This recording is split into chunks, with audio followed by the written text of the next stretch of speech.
Profit pools.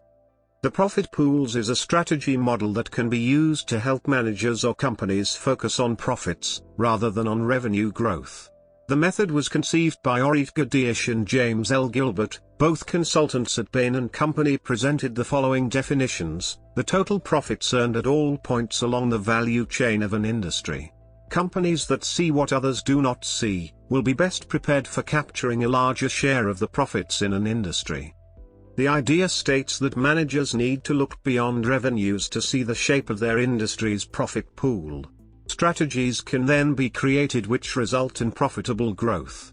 While the concept is simple, the structure of profit pools can usually be quite complex.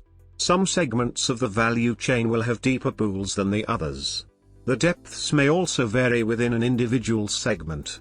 For example, the profitability of a segment may vary widely by customer group, product category, geographic market, and distribution channel. The pattern of profit concentration in an industry will often differ from the pattern of revenue concentration.